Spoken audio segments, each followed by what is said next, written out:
Okay. You just let me know.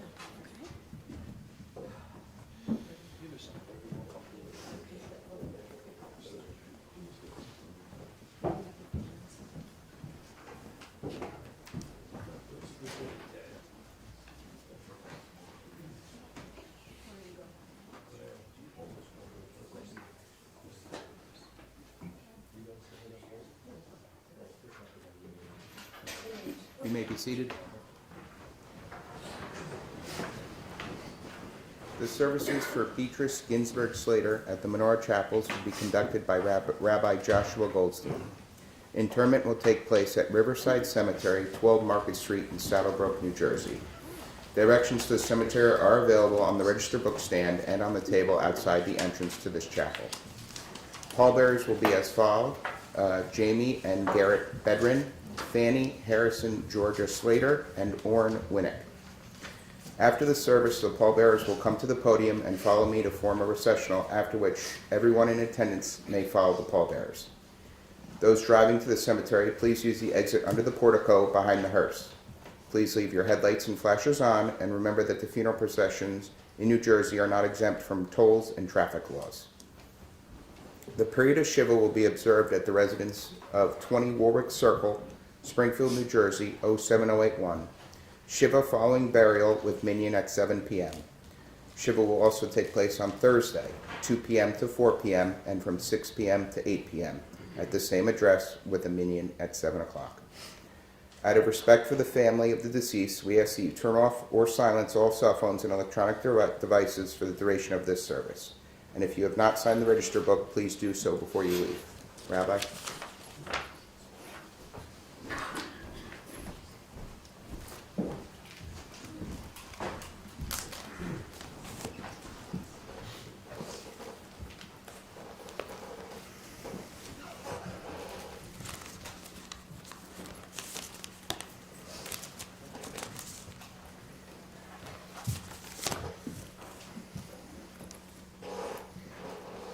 Death has taken B. Slater.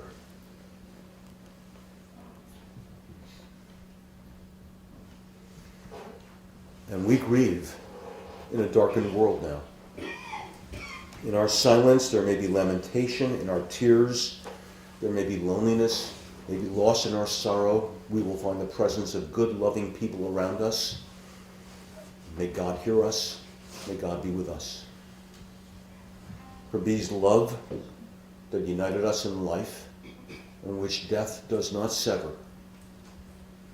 For her companionship that we shared along life's path, and which continues through the tenderness of memory. For the gifts of her heart and her mind that brought us joy and happiness, and now it's a precious remembrance. For all this and for much, much more, we give our thanks to God. But this is a time of grief, and the impulse to give thanks to God is not easy when we're in mourning. So we would do well just to listen to the voice of our tradition, which tells us of our kinship with the Creator, in light as in darkness, in joy as in sorrow, in life as in death. As is tradition, I'm going to read a couple of selections from the Bible. This is from Psalm 1. Ashrei ha'ish asher lo halach ba'atzat resha'im v'derech hata'im lo amad v'moshav leitzim lo yashav. Happy is the one who's not followed the counsel of the wicked, taken the path of sinners, joined the company of the insolent. Ki im b'torat Adonai chefetzo v'torato yehegeh yomam v'layla. Instead, the teaching of God is her delight. She instinctively knows that teaching, day and night. V'haya ke'et shatul al palgei mayim asher piryo yitain bi'ito v'alehu lo yibol chol asher yaseh yatzliach. She is like a tree planted beside streams of water that yields fruit in season, whose foliage never fades and whose fruit always flourishes. That was Psalm 1. Adonai ro'i lo echsar. This is Psalm 23. The Lord is my shepherd, I shall not want. He maketh me to lie down in green pastures. He leadeth me beside still waters. He restoreth my soul. He guideth me in straight paths for his name's sake. Yea, though I walk through the valley of the shadow of death, I shall fear no evil. Thou art with me. Thy rod and thy staff, they comfort me. Thou preparest a table before me in the presence of mine enemies. Thou hast anointed my head with oil, and my cup runneth over. Surely goodness and mercy shall follow me all the days of my life. I shall dwell in the house of God forever.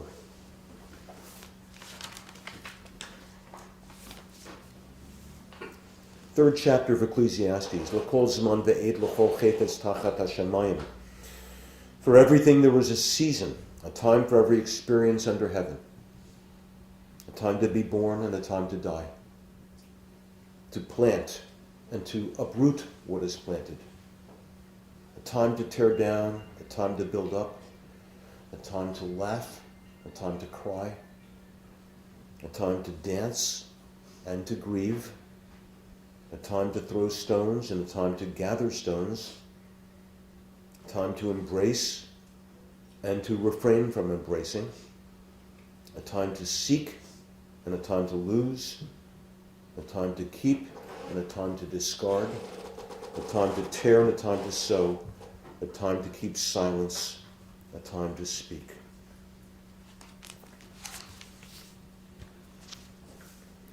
In anguish, Job, from the Bible, cried out the words, Adonai natan v'Adonai lakach, Yehi Shem Adonai varach. God has given, God has taken away.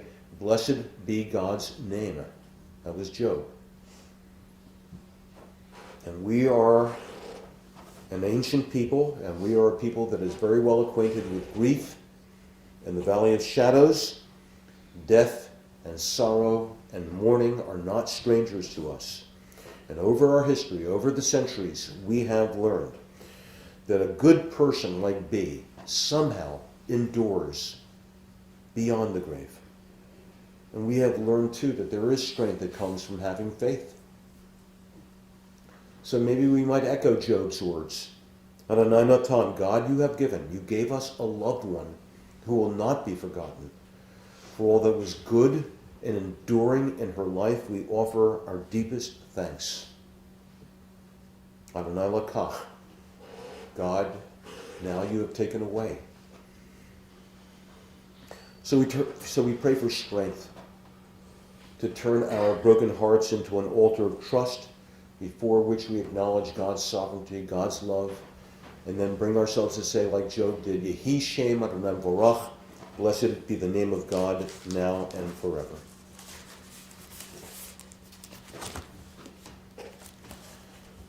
Well, when Mitch called me, initially about a week and a half ago, I think, to let me know that his mom was close to death, I was deeply saddened. I had seen B recently at a Hanukkah brunch, I think. I have always felt a strong bond with her and with her late husband, Jack, and before them with Annette and with George. What an incredibly wonderful family. And Jack and B were an absolutely wonderful couple. And B was always so kind and so thoughtful and bright and filled with Jewish values, and loyal members of the synagogue that I served for 3 decades. I always felt privileged to be their rabbi and their friend. B was 96 years old when she died. Hers was a life of class, a model for all of the rest of us, her family and her friends, a life of caring and certainly love for her family, Eshet Chayil, a woman of great strength. And we are here now with her children, Mitch and his wife Leslie, Diane and her husband Jerry, Jeffrey and his wife Rael, and with her grandchildren, correct me now if I make any mistakes, Harrison, when I say this, just lift your hand a little bit. I want to see where you are. Harrison. Okay, I'm not taking roll. Georgia, over there. Jamie and her husband Scott, over there. Sarah and her husband Adam. On the video. Okay, on the video. Fannie. Garrett, there's Fannie. Garrett and his wife Jessica, right? You know, your grandmother just adored you all. Just could not stop talking about you. And Bea was blessed with her great-grandchildren. So again, raise a hand. Henry, over there. Owen, okay. Juliet, hi. Harper, hi Harper. Bodie, In Hawaii. in Hawaii, okay. Well, think about it, how wonderful that Bea lived to see you guys, this generation, this newest generation of her family. What a great blessing. And Bea was blessed by her surviving sister-in-law Ellie, who is in Israel, maybe watching us now. We think of you, we're praying for our Jewish homeland all the time now. What a remarkable family. And she loved you unconditionally. She loved you all. And Bea loved her many friends too, but family was everything to Bea. She and Jack, I'll say it again, were such a genuinely loving couple, married for 62 years of caring and devotion to each other. And Bea and Jack raised their children with love, support, Jewish values. Your mom's memory is always going to bless you. Mitch and Diane and Jeffrey. And I know too that beyond family, Bea had a lot of passions. For me, it always began and ended with the shul, with the synagogue. She loved our synagogue.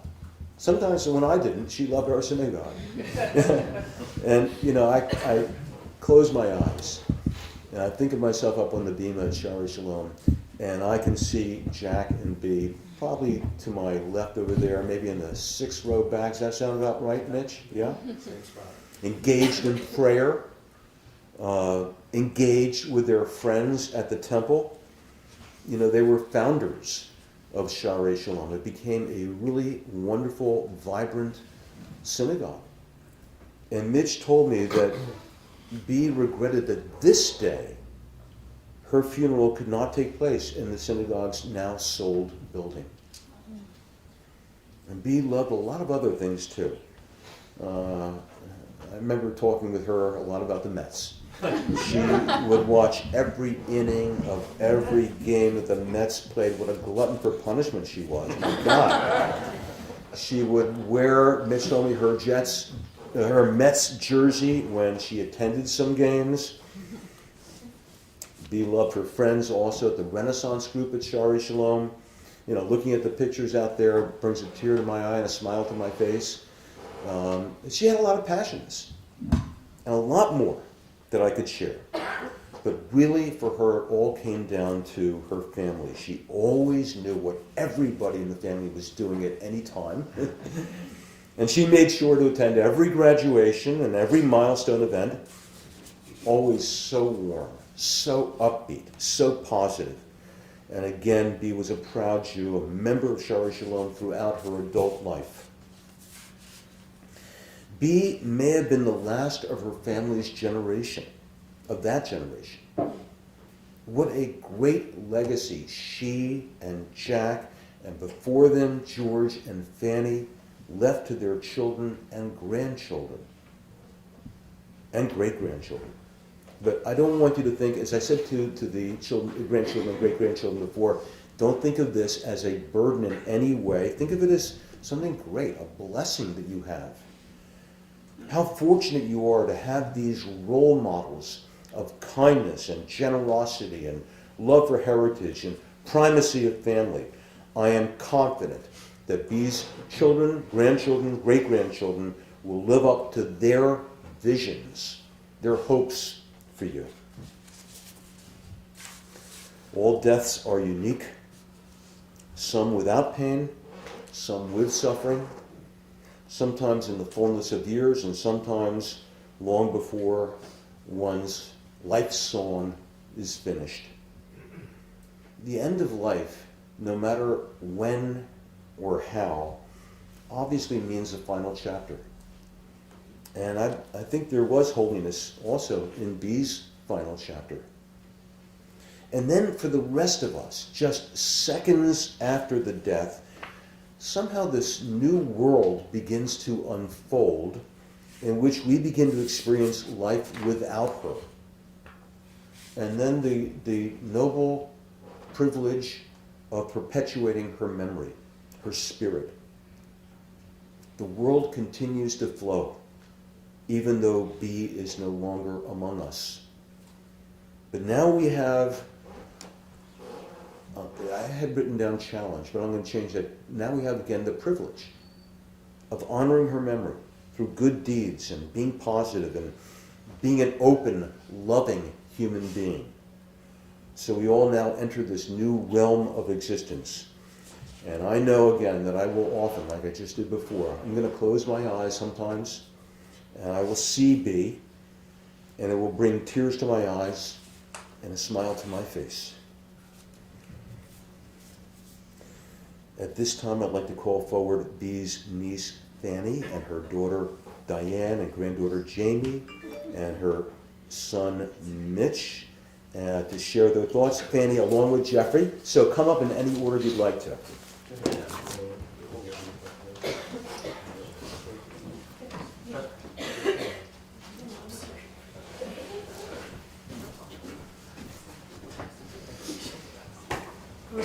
I'm Slater, so I'm well prepared. Water, tissue, notes. And 10 sips, because I've been sick all week, so I'm going to try to stay dry. Okay. On any given Friday night, Jimmy Fallon sits down at his desk and does a segment called Thank You Notes. His comments are usually silly, but it reminded me of a part of my mother's legacy that she has instilled in everyone in our family. So, by a raise of hands, how many of you have ever received a thank you note from my mom? Handwritten, with precise penmanship. Even if you just sent her a birthday card, you got a note. As many of you know, my mom had quite a Facebook fan club, especially in her later years. If you called her to say hello, chances are you received a lovely note. If you lent her a book, she would return it with a note inside. So here are a few of the thank yous that I think are meaningful today.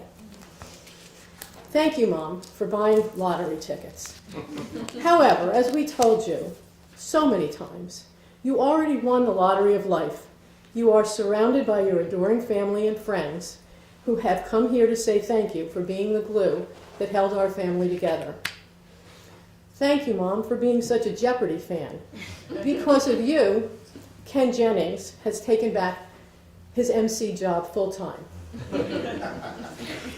Thank you for trying so hard to fill your giant Coke bottle with dollars every time the Mets won a game.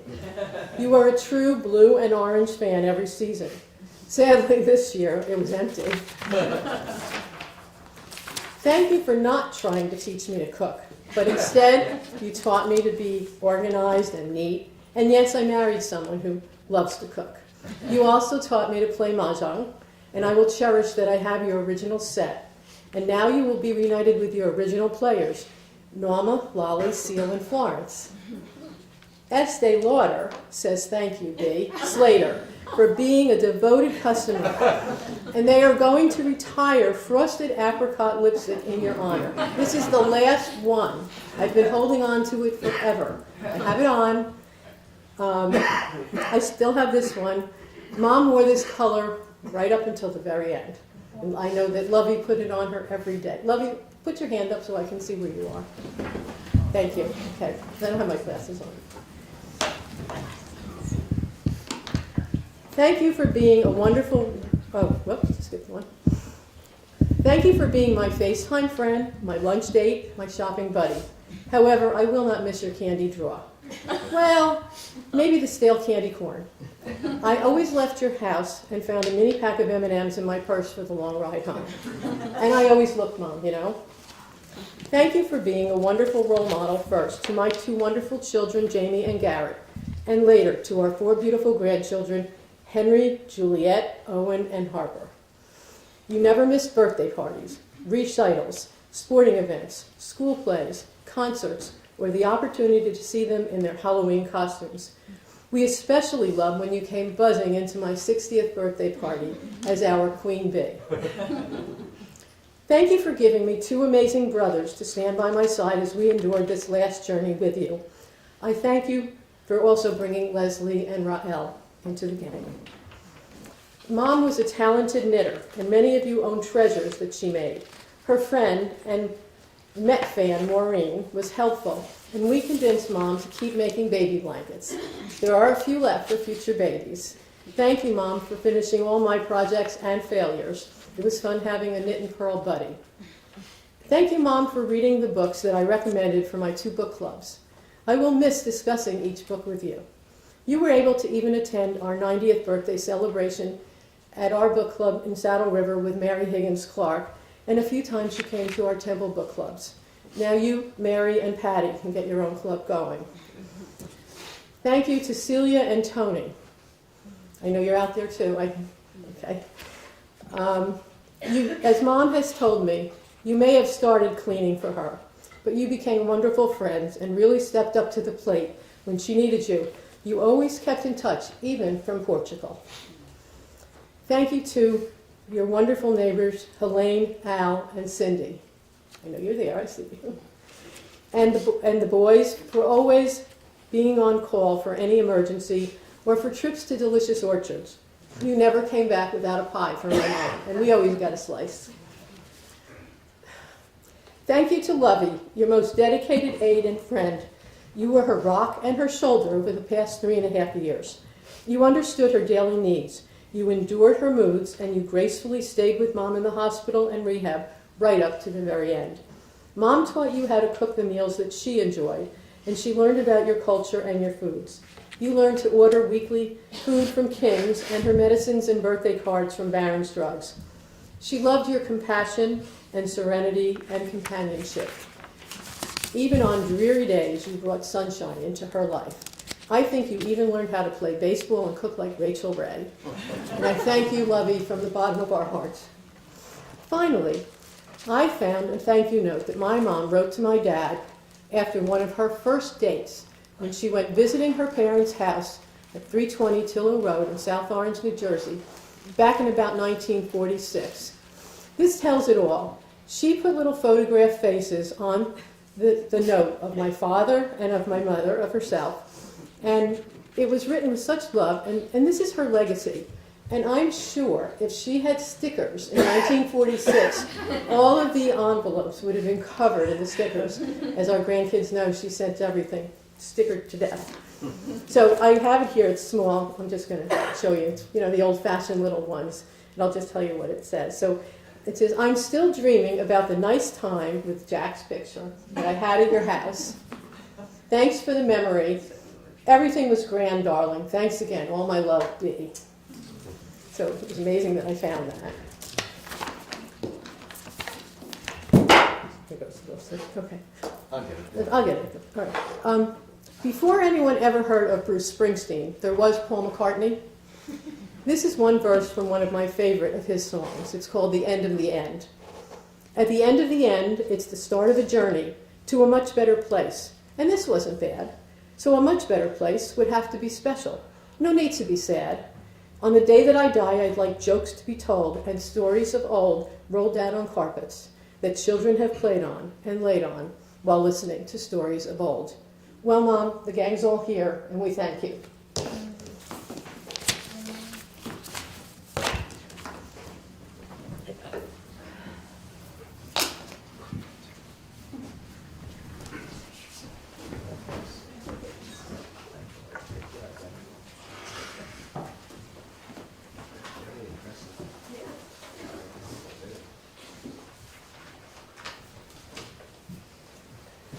If any of you don't like to see a grown man cry, you may leave now.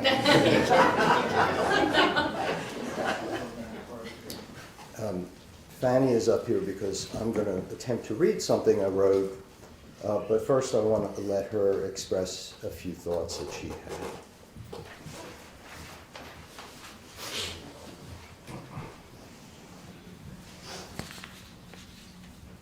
I'm Fannie, grandkid number 4, directly named for BB's mom, Fannie Ginsberg. And I just wanted to share 3 words, well, and a lot more because I'm a Slater, that BB once said to me that changed my life. You never know.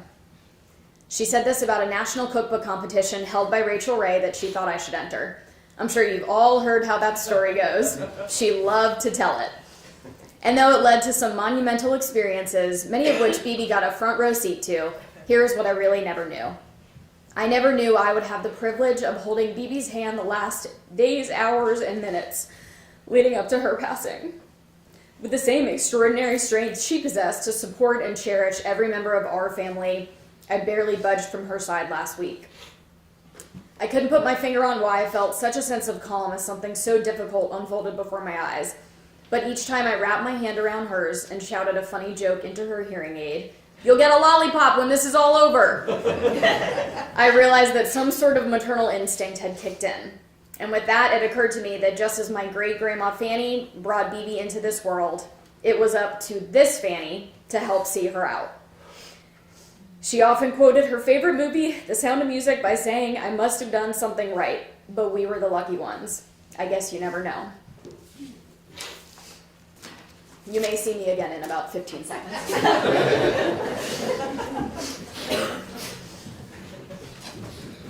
Of that, I'm sure. Who will I call at 5 o'clock? Born on May 22nd, 1927, in Philadelphia, he was the daughter of the late George and Fannie Ginsberg. Her sister, Annette Lawrence, preceded her in death in June of 2007. Mom was proudly raised in West Philly in the 20s and the 30s and the 40s. She celebrated her childhood on Catharine Street and did that with everyone she met. It was a neighborhood with a deep sense of community in a gentler and carefree time. The family was always at the core of everyone in her beloved childhood neighborhood. The family remained at the center of being throughout her long life. Our 96-year-old mother, she never grew up. She always said, "I have lived such a wonderful life," and she would ask her children, up until a week ago, "Why have I been so lucky?" So this is a bit of the sweet story. Known affectionately as BB, her most endearing quality was that she believed that candy is an essential vitamin and that no meal is complete without dessert. Eating dessert first was always a good idea. It was how she rolled, like cinnamon roll and jelly roll. In Mom's world, she could enjoy a big dinner, have a candy apple from Halloween for dessert, and still have room for a handful of M&Ms or malted milk balls later in the evening. And unlike her boomer children, she did not believe in organic or healthy food, but she believed in the holy trio: Jell-O, Tasty Cakes, and M&Ms.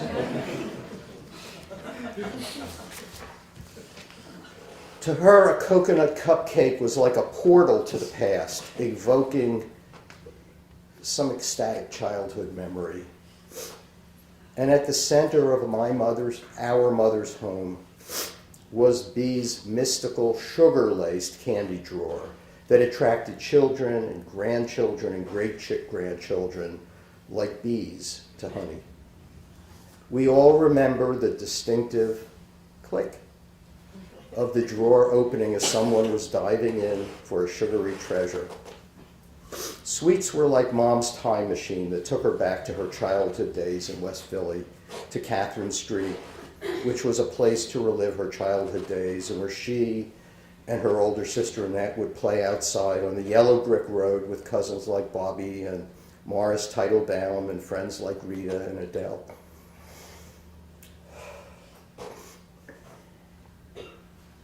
She celebrated her sweet 16 on that sidewalk in front of her house at 6049 Catharine Street.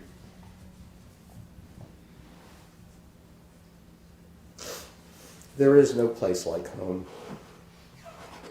In the beautiful sepia-toned photographs that our grandfather, Papa George, took, he was a commercial photographer from the 30s and the 40s, the kids seemed so overdressed for hopscotch.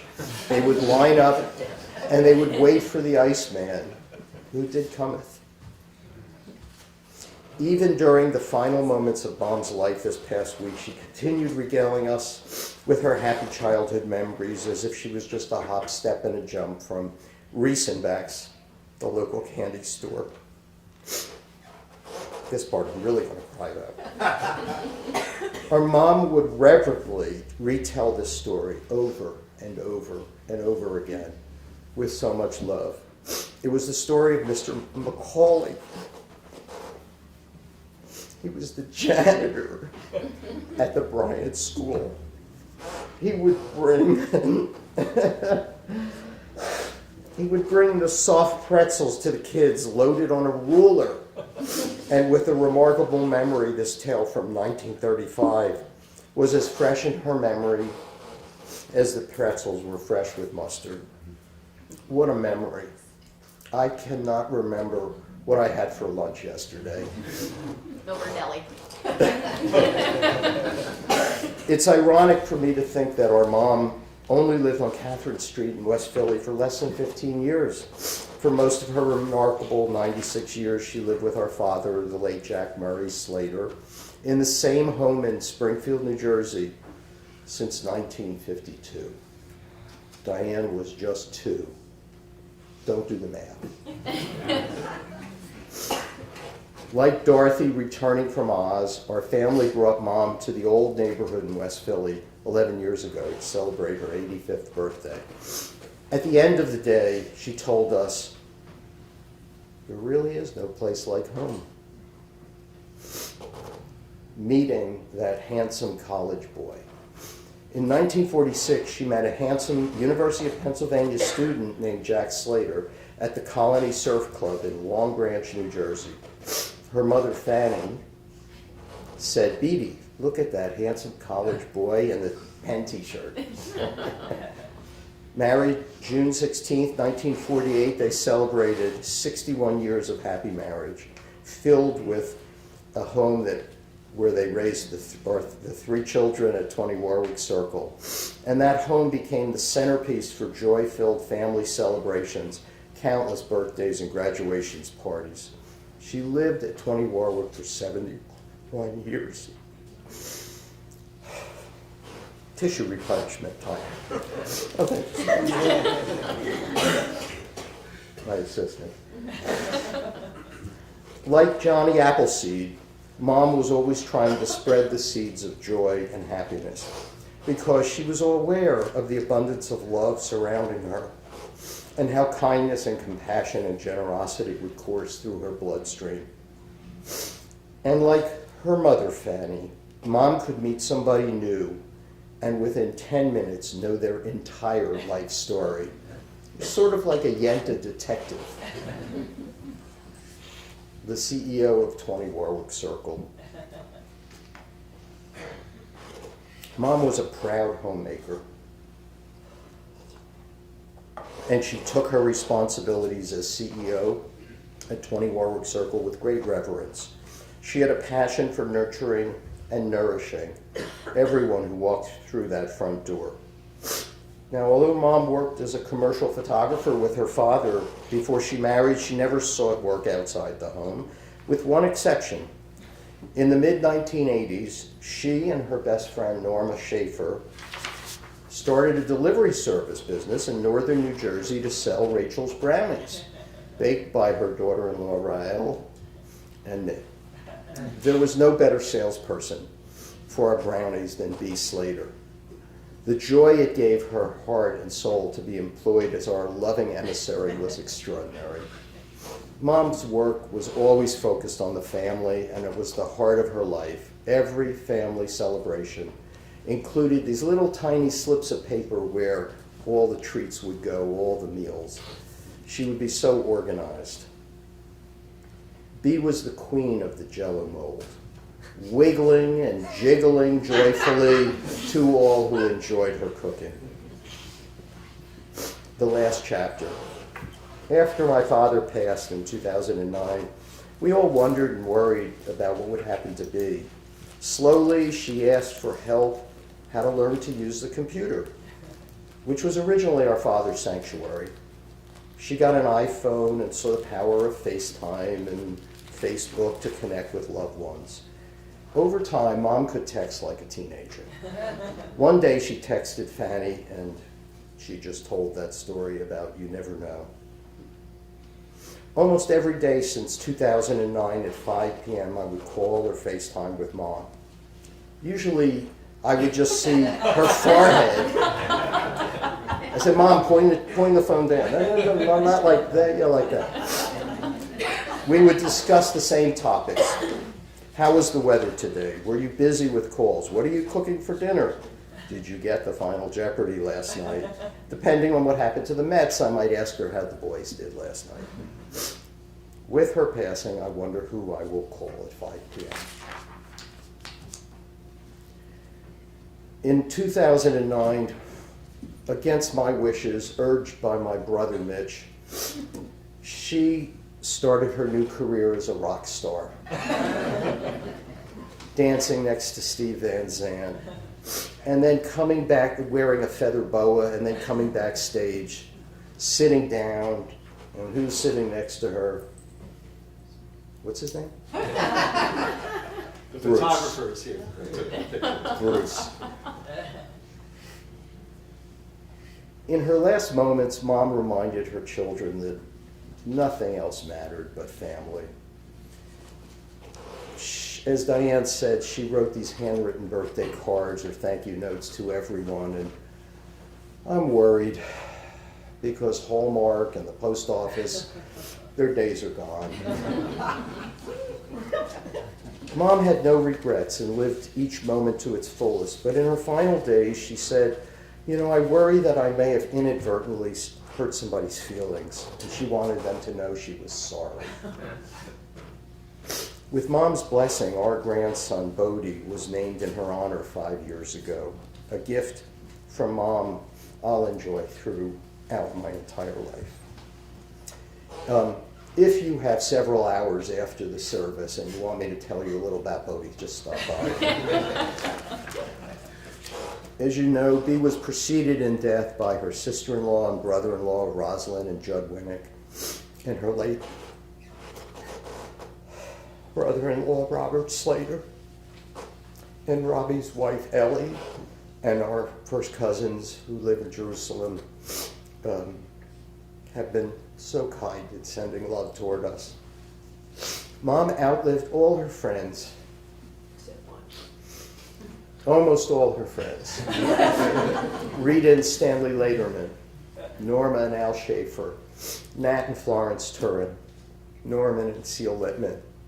You know, Mom stayed connected with most of the children of their children for decades. And as Diane said, she was blessed for 71 years with neighbors who watched over her.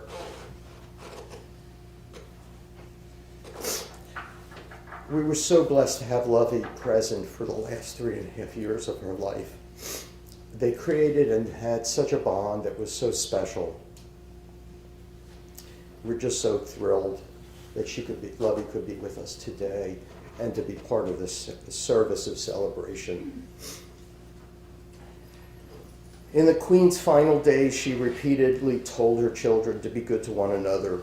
Queen Bee lived a long and sweet life and will be missed but never forgotten. She will be with us now and forever in our deepest hearts and soul. we will love and cherish her as the rarest jewel of love we have been blessed to know, as a mother, as a grandmother, as a great-grandmother, and as my wife added, a fairy godmother to everyone. Dorothy and Queen Bee were right. There is no place like home.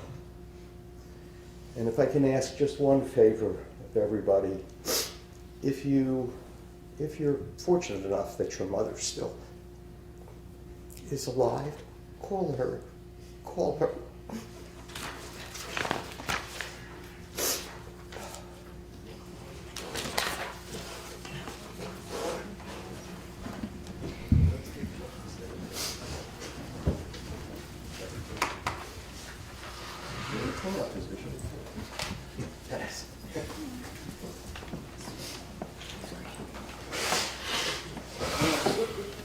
You know, I always loved being the youngest until today, having to follow my sister and brother. Beautiful, beautiful comments. Thank you very much for everyone being here today and everyone watching. It's so appreciated. One of the last things my mom said to me truly says it all about her life. Knowing she was facing her final curtain, she told me, let's face it, for the Mets, and now for me, it's been a bad season. True story. Baseball is the perfect analogy to use for my mom's life. As you know, she was one of the greatest Met fans of her generation. Even Keith Hernandez, after meeting her at a book signing and then sending a video on one of her birthdays, told her she goes way back to the '62 Mets and knows her stuff. She watched every inning of every game, even when the season was lost. And there were many of those, especially this year early. I calculate that somewhere around 22,000 hours of baseball. I'm glad they're getting the pitch clock. But that's dedication. And that also describes how she lived her life, dedicated to her family, her friends. Many she never met, but were inspired by her on social media as she began her rise to royalty. But more about that later. My brother and sister and niece did a wonderful job commemorating our mother's extraordinary journey. A woman who lived life to the fullest with a touch of humor and profound reflection. But for me, being the youngest child by over 10 years, sorry, Diane, I experienced a bit of a different relationship with my mom, who was truly one of my best friends. And I mourn that loss today as well. My mom always referred to me as her bonus, which of course was the polite word for whoops in 1960. But the real bonus was for me, hitting the true lottery by having parents like Bea and Jack, who were cheerleaders for my passion for being on stage, entertaining, and having, as we call it in my family, the Papa George gene, which I share with my nieces, Fannie, and you'll hear from Janie. From age 10 to 16, wasn't always easy for me at times. I struggled, like most kids, with being bullied, and although outwardly showed confidence, I was only truly happy during that period when I was with my family or performing. When my dad went through a few career changes and was away a lot, my mom and I got even closer, going to Arthur Treacher's, or Stanley's, or Don's for many of our favorite meals. None of them around anymore, unfortunately. The bottom line is that for me, she was not just a mother, but a guiding light and a beacon of strength and support. Her love knew no bounds, and her sacrifices were countless. She was always there for my siblings, her grandchildren, and for me through the highs and lows, offering a listening ear, a comforting embrace, and unconditional love. In 1985, when I brought home a girl from Michigan who I met in Philly, my mom told me immediately, "Don't blow this." Leslie was the one. Now, I knew that already, but she sensed it very early on in our relationship. And I want to publicly say thank you and recognize my wife, because years later, after my father died, very suddenly, it was Leslie who, in my view, raised my mom from her grief to give her purpose by suggesting the Tuesdays with Bea idea. Leslie worked late on Tuesday night's Closing Time magazine, and I had just joined the Board of Ed. Boy, was that a mistake. Which also met on Tuesday nights. Leslie suggested my mom cook or bring over dinner for Harrison and Georgia and me, which usually included a cavalcade of their friends, and some of those are here today. She brought these great meals. Okay, not a single vegetable ever showed up. But it wasn't so much about the delicious pudding pies or the cupcakes or the macaroni and cheese. It was about giving her this renewed purpose and priceless time with our kids. For her and for all of us, that was a complete home run. Which leads me now to the royalty. I think it's every son's dream to be able to make their mom happy in their golden years, but in my wildest dreams, and my dad would have never believed it, age 90 to 95 brought her fame through the generosity and humanity of Stevie and Maureen Van Sant, who not only had her introduce a concert in front of thousands of fans, but had her soul twisting on stage, and then walking off stage and sitting down and having this man put his arm around her. And of course you all know it was that local hero named Bruce. Some of you know I actually have a bit of a passion there. But I want to talk about Stephen, aka Silvio Dante. He said this in a beautiful social media post about my mom, which I know she would have loved. Queen Bee Slater was a hero, an inspiration to all of us who live life to the fullest, all the way to the very end. Mom would have also loved that Bruce's sister, Pam, reached out to me personally to say that my mom was a light who lifted her days and that seeing her posts and her joy for life was an inspiration. Lastly, of course, there was the whole J-Date experience and winning the part, which she won, of lead Yenta, which meant she got the $2,500. The others only got $500. In a J-Date ad campaign that had her on billboards and subway signs all over New York City. The campaign increased her fame. It actually won her an advertising award. True story. It's framed in our house. It also, though, affirmed her famous saying that Fannie and Jeff talked about, you never know. Before closing, I know my mom would have wanted me to thank all of our friends who always included her and made her part of their lives and all of our holiday celebrations. Sadly, as Jeff said, as my mom got older, she lost all of her friends, except for one. She's in Florida, she's over 100. But the children of her friends, and there's one here today, Bonnie, who kept in touch with her, I know how much she appreciated and cherished every phone call or card. Maureen Dowd once wrote, in the tapestry of life, mothers are the threads that hold us together, weaving love, resilience, and strength into the fabric of existence. Mom's threads of love will forever bind our family and remind us to embrace life with the same zest and passion that she did.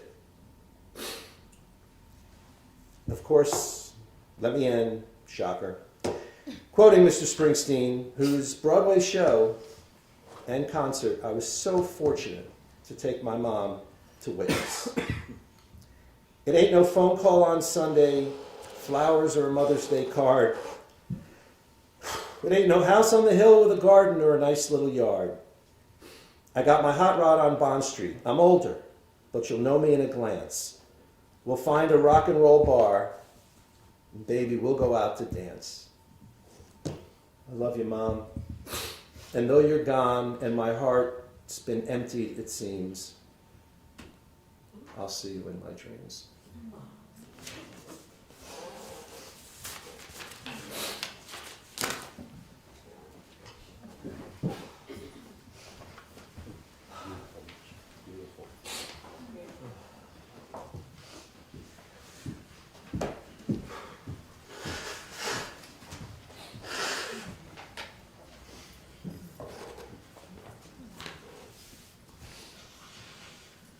My grandmother often told me she never knew her grandparents.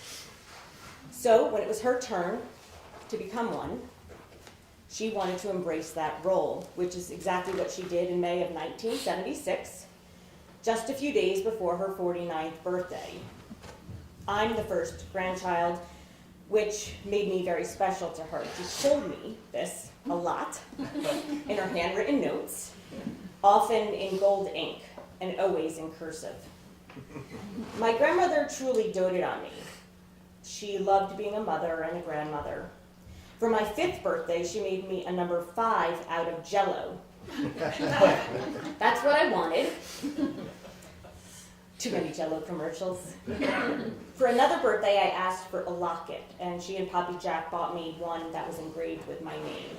And my kids asked me, of course I still have it. There were day trips to Peddler's Village and a big trip to Boston to see the sights. As a teenager, my grandmother and I would take trips to, I think it's the Union Flea Market. I'm not sure if that's still around. At 20 Warwick, she taught me how to make malted milkshakes, and we talked about her school days in West Philly, and of course, Judy Garland. She baked the best cupcakes. I think it was a box mix, but she used real butter.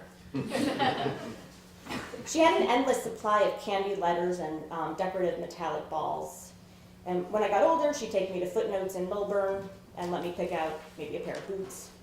My grandparents made many trips to MKA, Camp Starlight, and later Dartmouth. In fact, they took me to Dartmouth for my first unofficial visit. I know she told me that I was special, special to her, and I don't doubt that. But the truth is that she felt this way about all 6 grandchildren, their spouses, and her 5 great-grandchildren, also known as the greatest hits. I always knew this, but in recent conversations with my cousins, I realized how she cultivated unique, meaningful relationships with all of us, and I'd like to share a few memories with you today. I'll start with Sarah in Hawaii, who remembers when our grandmother met her son Bodie for the first time, and I think he was 6 months old.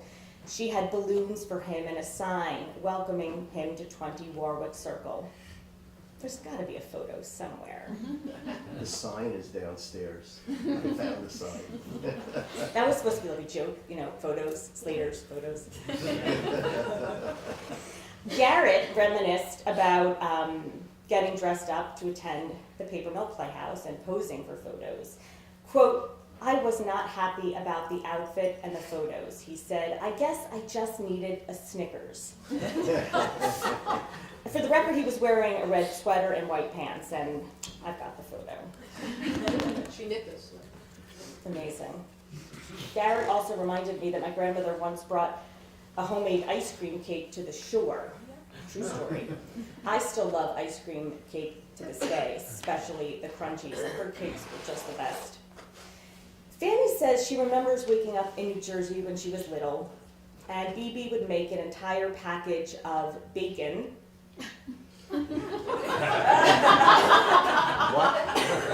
In the microwave for her.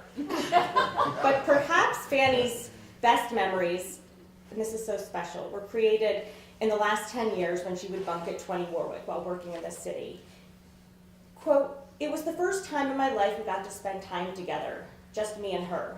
We would watch Law and Order and Jeopardy at night, and when the car was coming to get me in the mornings for work, she would come to the back of the house 5 times to ask if I was ready yet." Sounds about right. Scott says he knew he wasn't officially part of the family until he got a photo on B and Jack's wall. As you may know, our grandparents loved to gamble. And when they were younger, they took some of us to Atlantic City for our 21st birthdays.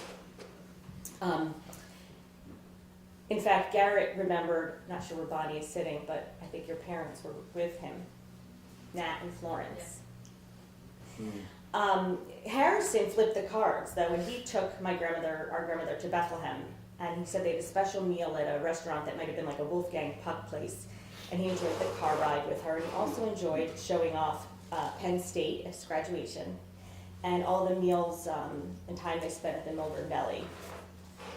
We are. Jessica reflected on Bee's talents of mailing a handwritten thank you note. before the good deed was even done. Classic Slater. And then, where is she? Sweet Georgia. Because that's what she called you, right? You cherish sleepovers at Grandma's house. I used to love sleeping over too. I love that you remember that Grandma made you either a chocolate milkshake or a creamsicle before bed. You waking up to a bowl of Lucky Charms at the kitchen table, going to birthday dinners, and knowing that there would be a lottery rub-off ticket under the plate. And by the way, if you won, she'd give you cash on the spot.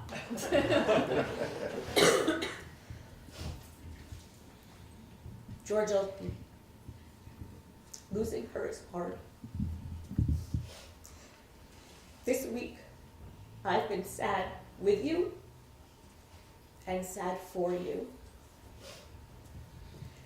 I've even felt a little guilty that I had her for longer than you did.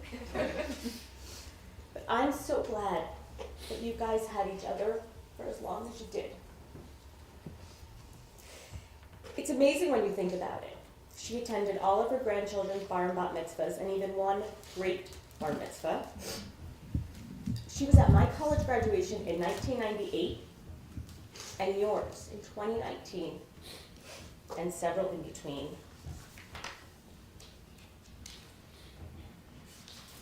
What a remarkable journey, a remarkable life, a phenomenal woman. Grandma B left us overflowing with memories and many, many, many photographs. But she also left us with the biggest gift of all, each other, the door to door. I didn't want to come and sing an entire song because I thought that would be too much, but I promised that I would sing her a tiny bit. So if you know the words and you want to join in, I think she'll be listening.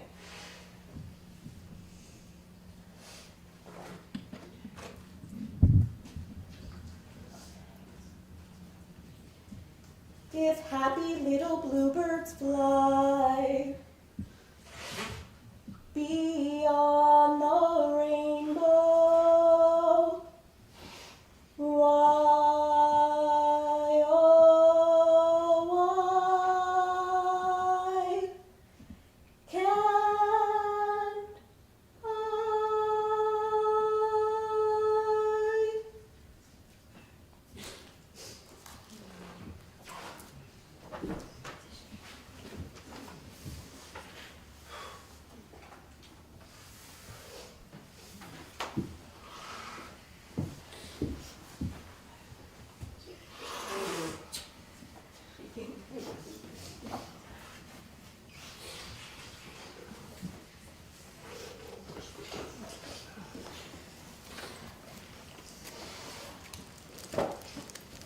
Let's take a few moments of individual reflection.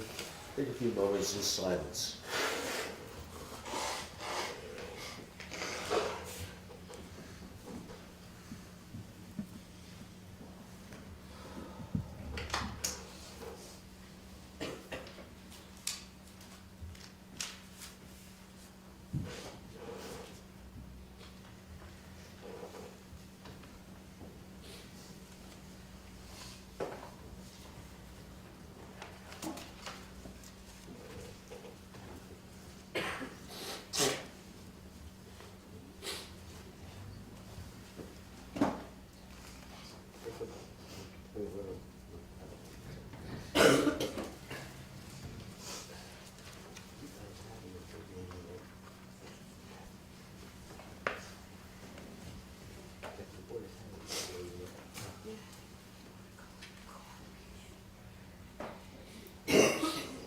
May the words of our mouths and the meditations of our hearts be acceptable in your sight, O God, our strength and our Redeemer.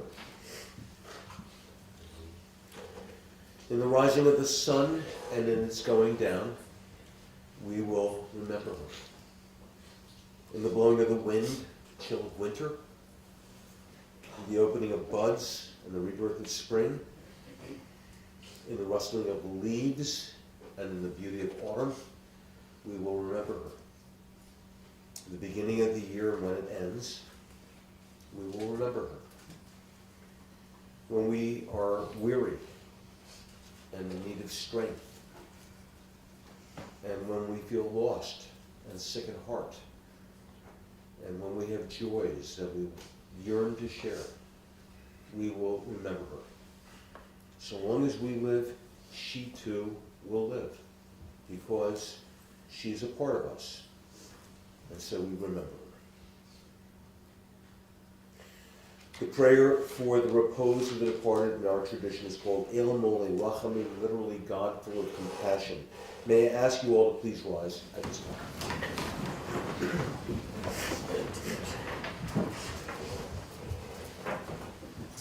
El Mole Rachamim Shochem Bavronim Hamse Menucha Mekona Tachat Kampe Ashchina Im Kedoshim et Ahorim Kezohar Rakia Mazirim et Nishmat Pesel Leah Bat George and Fannie.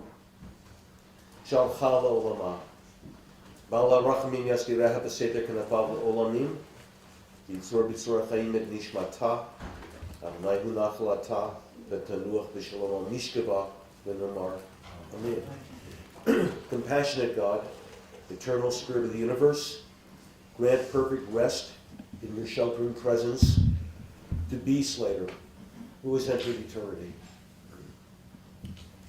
God of mercy, let her find refuge in your eternal presence. Let her soul be bound up in the bonds of everlasting life. God is her inheritance. May she rest in peace. And let us say, Amen.